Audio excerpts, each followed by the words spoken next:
So what happens when the shepherds break down and no one notices until it's too late? Ministry leaders are burning out at unprecedented rates. I should know, we get the emails and phone calls. They're leaving quietly, collapsing privately, and in many cases, they're never coming back. The pressure to keep leading and preaching and caring and showing up, all while neglecting their own soul, is just crushing. So on this episode of the Life After Ministry podcast, we sit down with Laura Howe, the founder of Hope Made Strong and creator of the Church Mental Health Summit. And we talk about why so many leaders are struggling silently and what churches can do to respond. You know, Laura's not just bringing statistics, she's bringing solutions, and they come from lived experiences and deep conviction. So if you're leading in ministry, if you're recovering from ministry, or you're walking with those who are, then this conversation is for you. Welcome to the Life After Ministry podcast. Hey, well, welcome to the Life After Ministry podcast. My name is Matt Davis, and I'm here with the great Noe Rivera. Hello, Noe. Oh my gosh, you can't use that word great. Come on. But thank you. I appreciate it. Yeah, together we are here with the tremendous Laura Howe of Hope Made Strong. Hello, Laura. Welcome. Hello, and thank you for having me on. Very excited to connect with both of you. Yes, this is good. So we have a partnership going back last year, and we'll get into some of that with the Church Mental Health Summit. But you, Laura, you have started something incredible called Hope Made Strong. And you are really trying to help equip churches to care for ministry leaders. And how did this whole thing start? My goodness, it's such a long story, and it kind of feels like I'm in a car in a roller coaster, and just being a part of the journey. And God is taking me on this ride. There's ups, there's downs, there's loop-de-loops, but it's been an incredible ride so far. My background is a clinical mental health social worker. I live up here in Canada near Toronto, and I have a story of burnout and compassion fatigue and exhaustion of sitting in the parking lot, looking at the building, knowing there's literally people in the waiting room desperately, like booked appointments. They say they need to see me. They're looking for support and help. And I'm sitting in my car being like, I want nothing to do with this work. I am exhausted. I am worn out. I don't want anyone else to depend on me for their well-being. And not that I literally hold that responsibility for another human being, but as a caregiver, you feel the pressure of always being needed, and the needs being greater and greater, and there seems to be no end.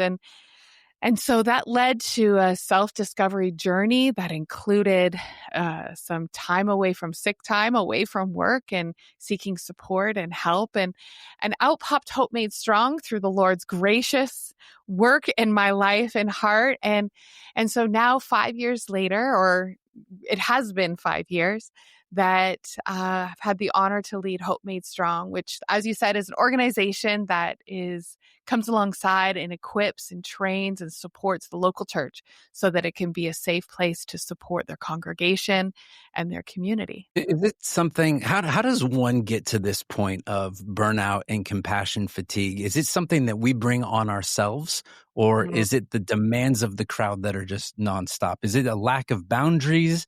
Because so many of us who have found ourselves in that space, we find ourselves in that space. Does that make sense? Yeah, totally makes sense. Absolutely. And when you have no frame of reference, if it's hard to say why this happened, there's no cause to point to, no germ or incident that caused the brokenness that you're feeling, we look inward. We blame ourselves. Is this something that I did? Is this a weakness or a fault or an unwillingness or sin in my heart or life that caused this? And I want to shout it from the mountains that absolutely not. Compassion fatigue is a workplace hazard. It's no different than a construction worker getting into, something falling on their head or stepping on a nail. This is a hazard of caregiving. Absolutely, there are ways that you can protect and prevent, just like wearing a hard hat or steel toe boots can protect you on a job site. There are ways that you can protect and prevent the harms done of caregiving. But I would say it is not a fault of an individual. It's actually a result of incredible caregiving and deep compassion that they have for others. But then there is an element of personal responsibility that gets lost in the chaos of life, of refueling and refreshing and tending to our own care needs as God has called us to do. And so I would say it's a little bit of things that have happened to us and maybe not being able to care for ourselves in the midst of our caregiving roles. Or I have a question about in your background, because you went through burnout, so many leaders, Christian leaders and caregivers like yourself, social workers and Christian therapists, they go through that season of burnout and it can become dark. It could become difficult. How did you preserve your relationship with God in order to turn that into even saying, hey, the church could even help? But I'm just interested in even how you kept that preservation. I don't know if that's the right word, but preservation or pursuit of God and still seeing that, hey, God is still part of this. And there's a solution here that my dark night of the soul perhaps is still, I'm not giving up yet, or he's not giving up on me. Can you just speak a little into that? Because I think so many people are in that in-between space with themselves, their burnout, and their God journey. I remember thinking or lying in bed trying to fall asleep, but insomnia was hitting hard and saying, I don't remember the last time I laughed or felt joy. I don't remember the last time I had the energy or desire to be with friends or family or go on an outing. It was put your head down, get the work done, go to need, task to task. It was exhausting. It's an unrelenting exhausting that no amount of sleep is able to cure. I do think I was cushioned a little bit in that my burnout and compassion fatigue wasn't related to ministry work. It was caregiving. And supporting others. So there wasn't the bleeding over into ministry and my identity in Christ and calling. However, I do remember feeling like, God, who am I? What good am I to others? Because I felt that my value was connected to what I can give to others. And that identity piece definitely rocked me. Like I said, I took time off of work. I saw a counselor. I tended to my soul. And that's really hard when you've given work to others, when your whole identity is giving to others, is to care and tend for yourself. But there are 7 keys to resilience that I talk about in a course that I have or in our podcast that talk about tending. It's like an exercise or a muscle that you need to work at these 7 areas to build the resilience or build the strength to be able to move forward. And a prayer that I had was like, God, I don't care what I do. I just want to feel fulfilled. I felt like there was a scratch that I couldn't itch. There was a calling that I wasn't being met, or a gift or a need that I have that just wasn't being met. And I was like, I don't care what I could do anything, but I just want to feel fulfilled again. And God's like, anything? Do you want to do anything? And so that's where Hope Made Strong came from. And it came out of left field. I have no background in ministry. Well, that's not true. I did what they called a master's commission, which I call homeschool Bible school for 1 year at my church. Was really just the church needing chairs to be set up and cords curled and youth ministry done. But, other than that 1 year, I have no background in ministry. And it honestly, kind of cliche, but Jesus, God, he redeemed what I thought was broken to be able to use to support others. He used the story of darkness to be able to offer hope to others. The pieces of resilience, and maybe I'm off base on this, and I'm willing to be. Resilience feels like this word that like things are going to keep coming at you, and it's going to be hard, it's going to be difficult, and somehow resilience means that you're still going to power through, and you're still going to make it through despite.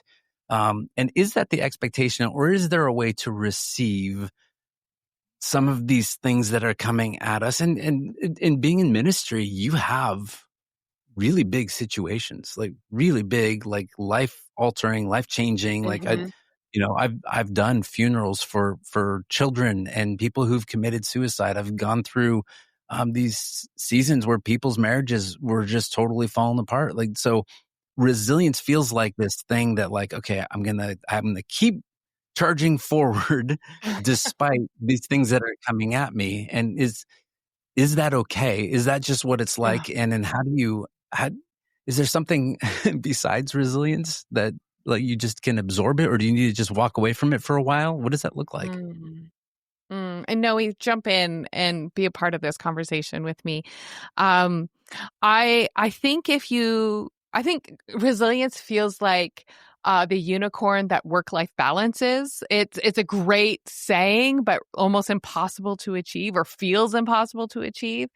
And to say that you can just charge through life despite suffering is ignoring the human condition and our reliance on God. And so I don't think that is a realistic, or the expectations that God had for us, that we are good all the time. God is good all the time, but we go through suffering and struggles. And so I think resilience is less of a shield and more of a cushion. That having resilience prevents you from being stuck as long, or what you suffer or struggle or walk through doesn't hold you down for as long. I think there are growth opportunities and maturing and deepening of faith that happens in those seasons of lament and grief and suffering. And to ignore those is to rob us of opportunities of deepening our faith and all the relationships and all those things. So I think resilience doesn't protect, but it prevents us from being stuck for too long. It allows us to be able to continue moving after seasons of reflection and working through those. Noe, do you have anything to add to this? Because this is your world. Yeah, no, I mean, beautifully said. I love that. It does not protect us, but it helps us bounce back.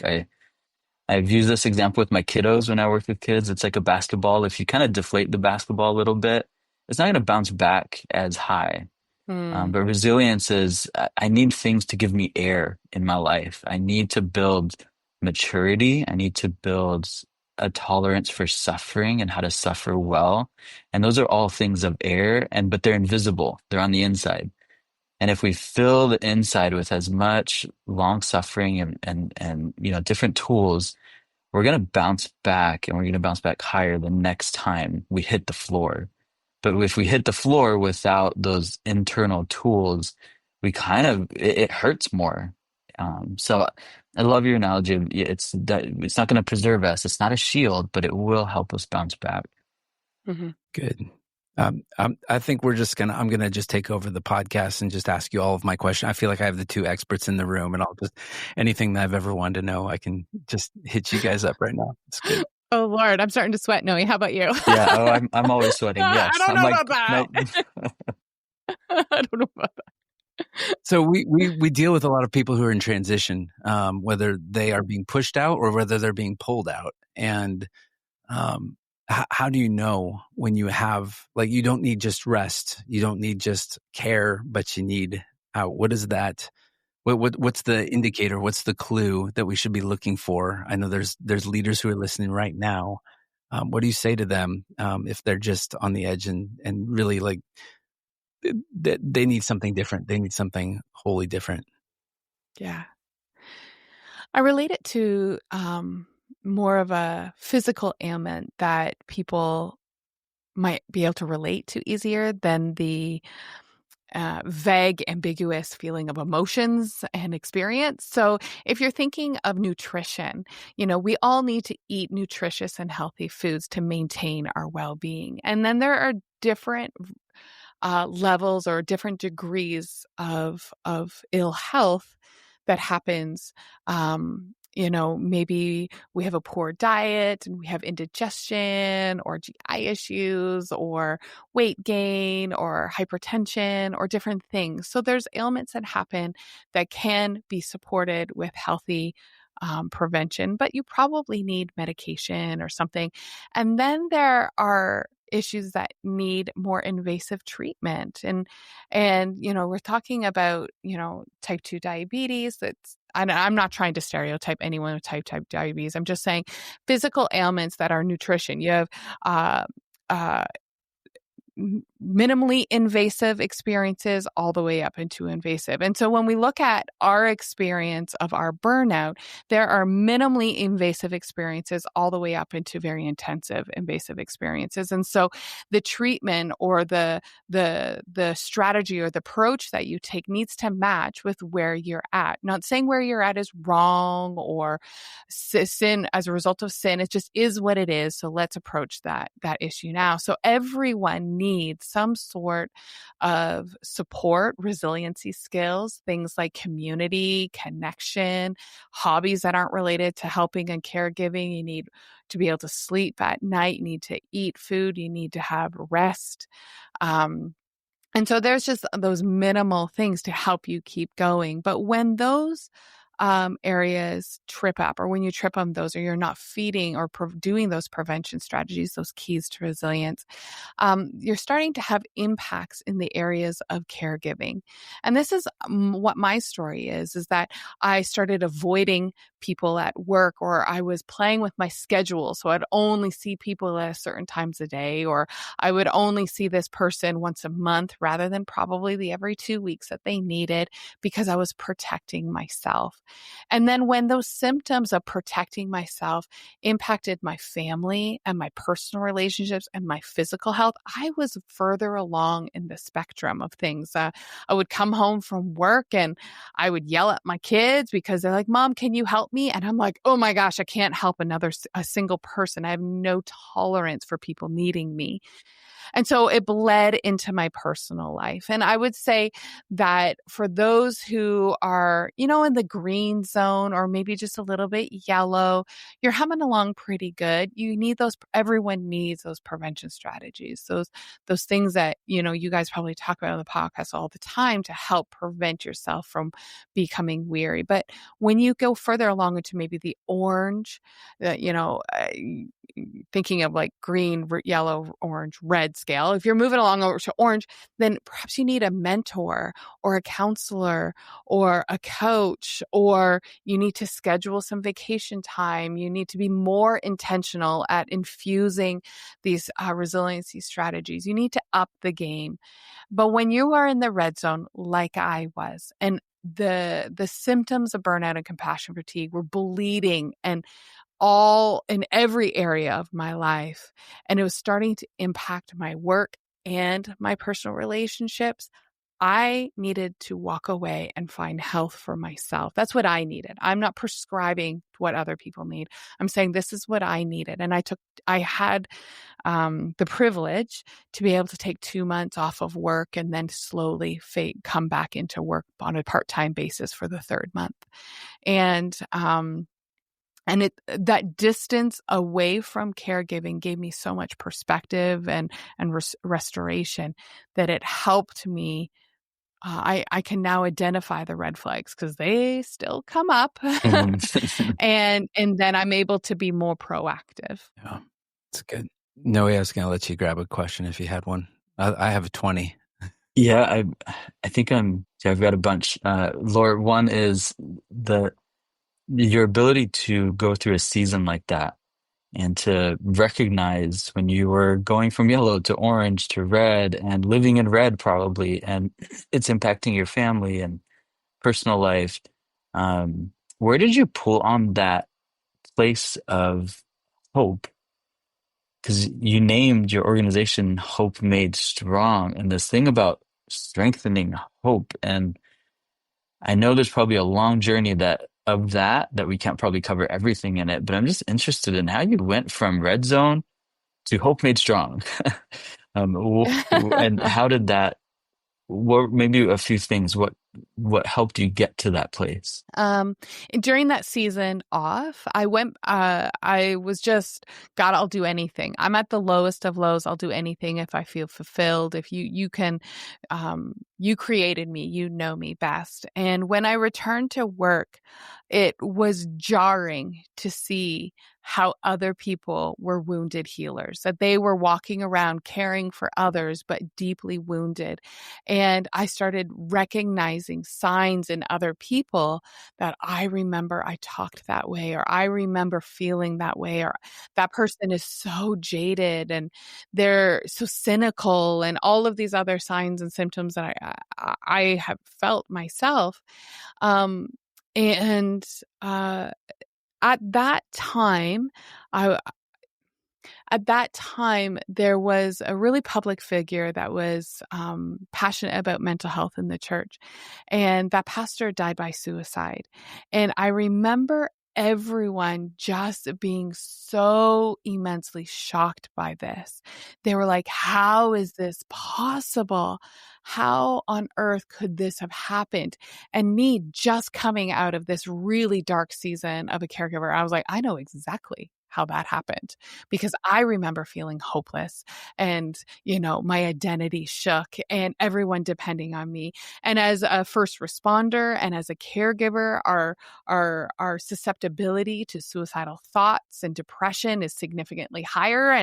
And so I'm like, I absolutely can tell where this came from. Not saying I, approve or any of that thing, but I could empathize with what might have been that person might have been experiencing. And so I just was like, wow, the church has no idea, or they don't have language or a concept of how being a caregiver and how being on the front lines and ministering to others, how that could impact a person's well-being. And I was leading conversations in my workplace about burnout and compassion fatigue.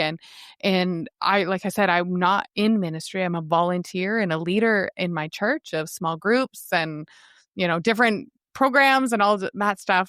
And so I started having conversations at church about this. And so that's where it led. And I can't overemphasize the grace of God being able to say there's purpose from your pain. There's no part of your story is unusable. God is Amen. going to redeem what I experienced. And because at one point I was like, I'm a washed up clinician. Like I am the typical person that has to retire early on sick leave and become a professor or something like that, or a teacher or something, or just shift gears altogether, right? That's what I felt like. And God's like, no, the skills that you've used over the last, at that time, I think it was like 15 years, we're gonna use those to support the kingdom. And it just became hopeful. That was the straw that I was able to hold on to and run forward to say, okay, God, if this is what you are asking me, I'm willing to do anything. It's beautiful. I As I love it. talk to talking to a lot of different ministries, whether it's a missions agency working with missionaries overseas, whether that is the local church or even nonprofits, it seems like we get people who are coming into ministry. They have a call on their life. They want to serve Jesus. And then all of a sudden we have to start talking about this word sustainability. How do we keep, we got them in, and now how do we keep them in? Yeah. And so what does that sustainable care look like? And what responsibility does the organization itself have to care for the people who are caring for the people, right? What does that look like? How do you actually develop that? Wow, that's a big question. And that's what we spend 5 months talking about in our care ministry cohort. So to break it down into the next 5 minutes is tricky. However, I think the concept that the church is a place where we can offer really good care, that we can be a place of hope and healing for our community, is a concept that it's people are welcoming it now, but it was that's not our expertise. That's out of our scope. That's not in our lane. Our lane is discipleship and church membership and baptism and faith and spirituality. That mental health and emotional stuff, that's not our expertise. But people are starting to see that, oh my goodness, when, the research is showing that faith communities actually are a tremendous support to mental health, that people flourish on a higher level when they're connected to a faith community. And there is no other organization out there that has the ability to come alongside someone throughout their life in all different circumstances, and like from childhood to youth to young adult to adult seniors, to be able to come alongside people and walk with them. And I think every person has a desire to belong, to have purpose, and to have hope. And a church's job isn't to provide clinical support. The church is to provide belonging, purpose, and hope. Or when I say church's job, I say the capacity. The church has the capacity to provide belonging, purpose, and hope to people. And those three components are a core piece of someone's well-being. And no other organization, no Shriners or book club or golf, course or gym, baseball team are able to provide this. Clinician are able to provide this in the way that the church has. So, I think being able to look at your organization, say, where are we infusing belonging, purpose, and hope? How are we creating safe spaces? How are we enriching people's gifts or calling out or nourishing people's skills and callings in their life? And how are we sharing stories of hope is a way that the church can care for their people in a way that is sustainable. I don't think there's a cookie cutter. You have to have, this ministry and that ministry and this type of small group, because that doesn't work. Your care ministry has to be as unique as the people you serve, as customized as the culture that you live in the neighborhood. And so if we remove all the prescriptions or the prescribed or the cookie cutter models and just say, how are we infusing belonging, purpose, and hope into our network, our communities inside the walls and in our surrounding areas, then you are looking at a sustainable care strategy. Love Really that. good. Really good. And for those listening, there's so many people that have, gone to church or grew up in the church, become ministers, leaders, lay leaders, or formal leaders. And mental health was not something for the majority of, I don't know, my experience with the church was not a lane that was operated in by the church. It was like, well, the world kind of handles psychology. We'll find a psychologist for you to see, but basically that's the extent of our knowledge of mental health care. So now it's become a lot more acceptable, and I love this lane that you're in. But there's a lot of people out there that have had church hurt because they did not get this help when they were in their church. But now you're creating something, and you have created something that says, hey, churches don't have to be the scary place where mental health is a taboo topic. We can actually talk about mental health from within the church. Maybe not the deepest, darkest secret sometimes. Maybe that's still held for the clinician, perhaps. But there's hurt out there. So I'm just wondering what you're seeing in your ministry as far as the acceptance of people saying, you know what, the church, we're okay with it being a place of also belonging, and even our mental health issues belonging there and being ministered to. So what do you see in that realm? Yeah, there is much more of an integration of faith and mental health coming together. People are seeing that the research of what supports someone's mental health is often found in Scripture. Research isn't coming up with brand new ideas. They're saying, what the practices that are the best practices in therapy are often rooted in Scripture. There's just different words. Like we talk about cognitive behavioral therapy. There are stories where Jesus is using those kind of strategies, although it wasn't called that. Some someone else called it that, in the 20th century. So it's not that mental health isn't in the Bible. It's what's been happening is that the church is saying that it's not an us and them anymore. It's not like, oh, those people outside our church are experiencing mental health and we need to evangelize them and show them that there's hope in Christ. What people are seeing now, or what I'm hearing from people, is they're saying we all experience mental health. We all experience suffering and struggle. So we need to be able to equip ourselves to support others.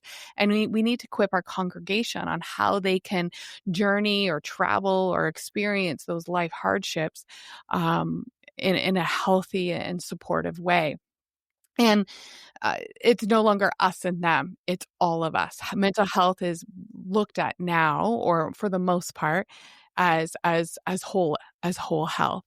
And with the resources in our community being so far and few, or wait lists being so long, or treatments so expensive and out of reach, people are turning to their church for support, because their churches, for many, are safe communities. I'm familiar with this person. This is a leader who speaks into my life. And so I'm going to go to that organization for support.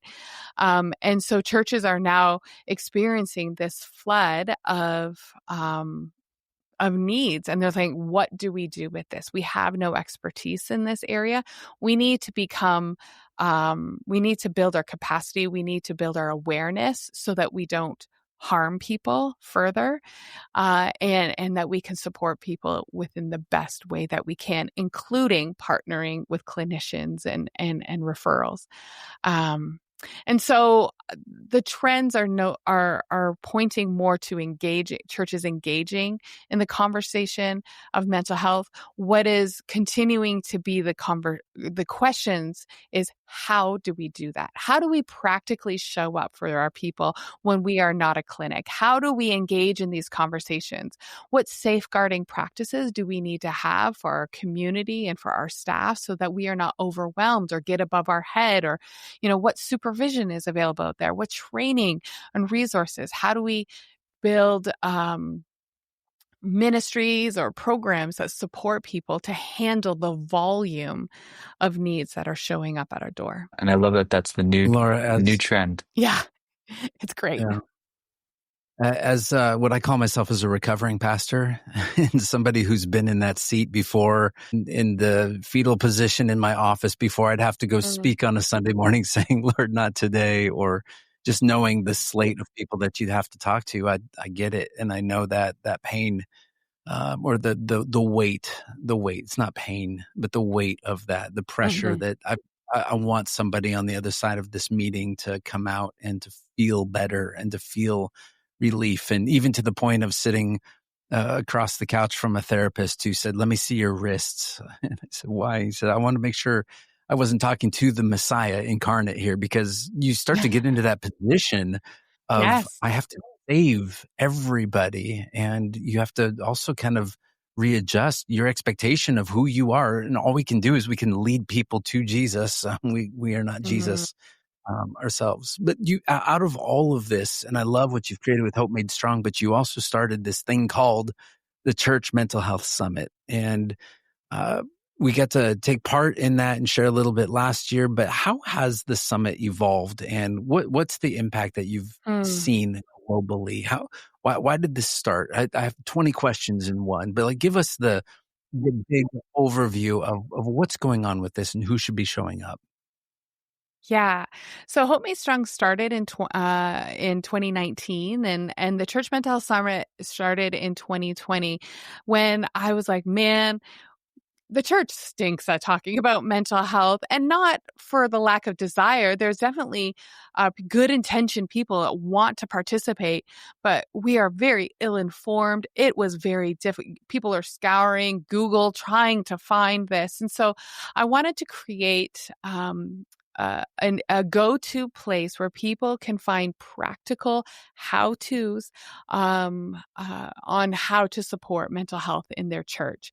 And so the Church Mental Health Summit is kind of like going to Costco on a Saturday morning, and you get to try and taste test all of these different speakers and organizations and resources to find out what would link or connect with your church and your vision, your theology, and your community.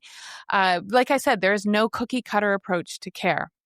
And so we've created this buffet, this event that's like a buffet of different thought leaders, speakers, and resources that we gather together on October 10th every year, which is World Mental Health Day. And for free, we post this event called the Church Mental Health Summit. This year, we have over 50 speakers. I think we're looking at 55, 56 as of today. And they're from all over the world, because what has happened is that this has exploded into much more, something that looks much more like a movement. The past 2 years, we've had an average of 10,000 registrations from across 120 different countries around the world. There's a desperation for best practices and resources and information on how to do this well in their church. So we have speakers from around the world, from every different denomination, sharing 20-minute TED Talk style videos, and that you could then research and go deeper with that organization. But we're excited to, you guys partnered with us last year and then sharing about the event this year. So very, very grateful for you. Yeah, love it. Well, how do people get involved? How do they sign up? How do they connect with you? Not only with the Church Mental Health Summit, but also with the work that you're doing at Hope Made Strong. Yeah, the website's hopemadestrong.org. My email is laura@hopemadestrong.org. And I think we're going to provide a link in the show notes where people can click and register for the Church Mental Health Summit. Like I said, it's free on October 10th. And so we're excited to share all of this really great information with people. Yeah, it's a beautiful event to see Laura, that it's going global, not just local, not just the American church, but there's global interest in mental health. And so kudos for expanding it even just outside of the American church, because that is one culture, even though we have hundreds of cultures within American culture, but for it to be global and to offer that resource. So we're truly grateful to be partnered with you and support this. The speakers that are being featured from around the world are really exceptional. We have theologians and pastors and lived experience and resources from, I think, every continent this year, other than Antarctica, obviously, but every continent is being shared. And so I hope people engage with thought leaders and leaders from around the world, because they have some pretty incredible things to share. I know you're not going to say that you have favorites, but who are like one or two people that you asked and you're very excited that they're coming and you said, will you please talk about this thing? I can't have favorites. But the people that people would recognize the name most of is excited for Kay Warren to be speaking. She has Brighter Hope for Tomorrows is starting, or they're launching or rebranding their organization to help families. And so really excited to hear from Kay on that. Dr. Allison Cook is speaking. Dr. Dan Allender is speaking. Reverend Lowe from Singapore. He's a theologian on disability and mental health, and some of his stuff is absolutely fantastic. Oh my gosh, there's so many. Chris Adams from Biola University, Mads Diesel from South Africa. Oh, so many. It's a really, really great, diverse event. It makes me want to go to Costco right now. I can't wait for the big buffet. Yeah. Yeah. Laura Howe, thank you so much for joining us. Yeah, real quick, just want to capture. Go ahead, Noe. We'll edit all the fun stuff there. Yeah. Okay. Go back. Let's start. So let's give it a space, and then you go, Noe, and then I'll close this out. Okay. Laura, there's one thing. I feel like we can't end this without reminding listeners. You just mentioned this thing you created through, obviously, with God, Hope Made Strong and Church Mental Health Summit, and it's now reaching tens of thousands of people. where that came from a place of one person, your life feeling broken, your life Mm-hmm. feeling burnt out. And I'm sure in those moments of darkness, you had no idea what 5 years down the line would be. And not to say everyone out there in Mm-mm. brokenness needs to go create a summit for the world. This is the calling on your life, and thank you for being obedient to it. But if you could just speak for a second on, you went from that darkness to now helping other people know that there's hope from that darkness. I just don't want people to miss the fact that their life matters. God's not done with them yet. In the brokenness, in the quietness, in that desert, who knows what God can do and come out on the other side. What do Yeah. you think? Yeah. Don't discount what God has done in your life. Because there's a setback, it doesn't limit your future. You're not going backwards. You're pushing pause. Like what you're experiencing, the suffering, what you're experiencing right, isn't eroding what God has done in your life in the past. And you can move forward with that. And I I'm not arrogant enough to say that it's all sunshine and rainbows right now. Absolutely not. I struggle a lot with imposter syndrome. What am I doing here? I don't belong here. I am way above my head in all of this. I feel overwhelmed a large part of the time. Um, but I just have to continually think, okay, God, I need you and I need other people in my life. There is no way I could do this by myself. This isn't an island. This isn't a lone thing. I tried to do it by myself at one point in time and I got exhausted and isolated and lonely and wanted to give up. So yeah, being open to accepting help and having other voices in my life is what's keeping me afloat some days. And so it is not all sunshine and rainbows right now. It is a fight to the finish sometimes, right? Like you just surviving or getting through. And I don't want to paint this terrible picture where I'm crying in bed every night or something like that. But there are still some dark days. There's still some days wondering, why are you calling me, God? I'm so inept. Like there's no reason. And so, but it's like you said, in that brokenness, God is faithful. God is true. He is greater. But I have to be willing to accept help and I have to have a community around me to fight with me. Amen. Thank you for your vulnerability, because I think we can look at you and say, look at this beautiful thing that you're doing. And that's the assumption. We've got it all put together and we're fine now. Oh, Lord, if you only knew. I think the prayer has to be for us. The prayer has to be, Lord, give me what I need for today. And that's enough. And this is his work. And I'm just going to show up and I'm in partnership with him. And so we're so thankful, number one, to be in partnership with you, in partnership with what the Lord is doing. And so thankful for all of that. We just encourage you, if you're listening and you're in that space and you're like, I don't know what to do, or you're looking at your staff and you're saying, man, there's some people who need this right now and I'm not sure how to help them. Just put this on your calendar, right? October 10th, it's coming up. We have all the links, all the stuff that you need to be able to sign up for it, to do it. And there's no hurdle. There's no burden here financially. You get to go for free and make a day out of it. Bring some popcorn and some coffee and hang out and care for yourself and your soul and your staff and your people so that we can continue to do this work. So, Laura, thank you for being here with us. We're really thankful for it. Thank you so much, Laura. A real blessing. Thank you. So as we've heard, caring for others is not sustainable if we're not caring for ourselves. And yet that's the story that so many ministry leaders live until something breaks. If this conversation stirred something in you, don't brush it aside. Pay attention to it. Whether you are a pastor, a caregiver, you're part of a nonprofit, or really you're just quietly unraveling behind the curtain of some kind of ministry, there is help and there is hope. You can start by signing up for the Church Mental Health Summit. It's on October 10th. It's 100% free and it's packed with practical tools for your team, your church, and your own healing journey. So go to churchmentalhealthsummit.com and you can register there.